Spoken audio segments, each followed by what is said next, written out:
Qui est nécessaire comme Dieu?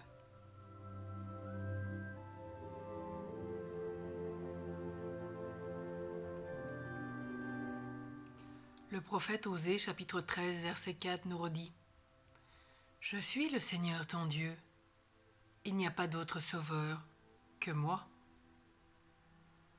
Le salut, en effet, ne vient que de Dieu, Dieu le fondement sur lequel tout doit reposer. Sans lui, rien ne saurait donc tenir debout. Lui absent, il arrive ce qui arrive à l'édifice qui ne repose pas sur le roc solide. De profondes crevasses se produisent sans retard, puis le ciment se détache et les pierres se disjoignent. C'est la ruine imminente. Malheur à l'imprudent qu'elle surprendra. Les hommes ont voulu se passer de Dieu. Or, partout il faut reconnaître des symptômes alarmants de malaise et de ruine. Nous avions Dieu avec nous, et avec Dieu nous avions la charité, la vérité, la justice, la paix, ces inestimables bienfaits qu'il avait apportés au monde. Les hommes l'ont forcé de se retirer. On dirait qu'il est parti, emportant avec lui ce qu'il avait donné à la terre. Mais malheur à nous. S'il est vrai que sous la main et sous le regard de Dieu germent et s'épanouissent les vertus qui font l'honneur et le bonheur de l'humanité, il est vrai aussi que sa seule absence plonge dans la nuit, fait crouler les édifices, mourir les civilisations, tomber les empires et disparaître les nations. Dieu nécessaire aux sociétés l'est aussi aux individus. N'a-t-il pas dit: Je suis la voie, la vérité et la vie? Personne ne saurait parvenir au bonheur sans passer par le chemin que Jésus-Christ a tracé et où sont marquées les empreintes de ses pas. À la seule lumière de ses enseignements, on comprend la vie et on se comprend soi-même. Vivre, pour l'homme, ce n'est pas seulement s'agiter à la manière de l'animal sans raison. Son cœur et son esprit demandent quelque chose de plus. Or en Dieu seul, ils trouvent leur vraie satisfaction. Dieu est nécessaire.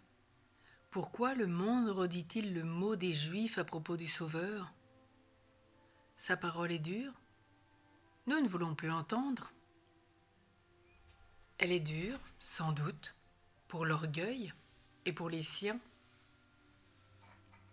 Et pour les sens. Mais à l'âme docile, elle apporte lumière et consolation. Jésus nous l'a dit: Recevez mes enseignements et vous trouverez la paix pour vos âmes.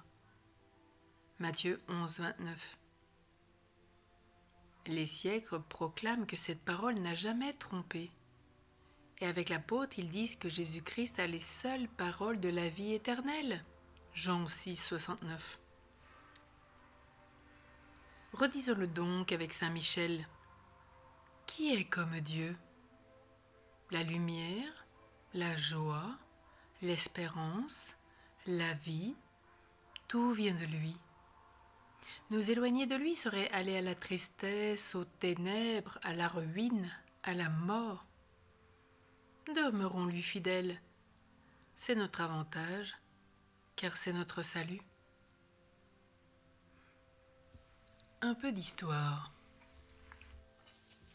Nabuchodonosor, dans son orgueil, s'est fait une statue d'or. Il a imposé à son peuple l'adoration de sa propre image.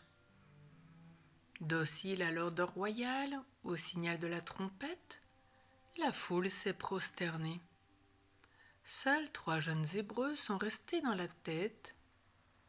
debout, la tête haute et fière. On les saisit, on les jette dans une fournaise ardente, mais l'ange du Seigneur descend avec eux et écarte les flammes dévorantes. Le roi stupéfait les délivre et ils sortent de la fournaise sains et saufs. Sous Darius, Daniel, accusé de prier et d'adorer son Dieu, est jeté dans la fosse aux lions. Le Dieu que tu sers, lui dit le roi, te délivrera, Darius. Avait cet espoir. Il n'avait condamné l'innocent qu'à regret. Or le lendemain, Darius trouve Daniel plein de vie. Mon Dieu, répondit celui-ci. Oui, mon Dieu a envoyé son ange et cet ange a fermé la gueule des lions. Reconnaissons en cet ange bienfaiteur celui qui défend aussi les chrétiens contre les entreprises de l'impiété.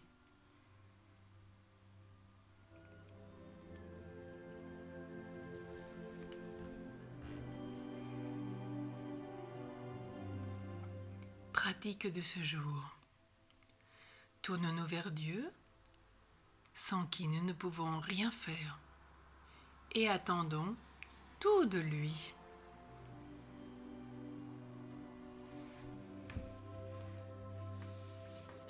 Oui, puissant archange, nous recourons à toi avec confiance, nous voulons malgré les impies qui ont dit plus de Dieu, rester les fidèles serviteurs du Très-Haut et n'adorer que lui. Assistez-nous et défendez-nous pour que, à votre exemple, nous proclamions sans faiblir les droits de Dieu et que nous lui restions attachés tous les jours de notre vie. Et redisons cette prière à Saint Michel Archange de ce petit exorcisme de Léon XIII. Saint Michel Archange, défends-nous dans le combat. Sois notre secours contre la méchanceté et les embûches du démon. Nous le demandons en suppliant. Que Dieu lui commande. Et toi, chef de l'armée du ciel, par la force de Dieu, repousse en enfer Satan et les autres esprits mauvais qui rôdent dans le monde pour perdre les âmes. Amen.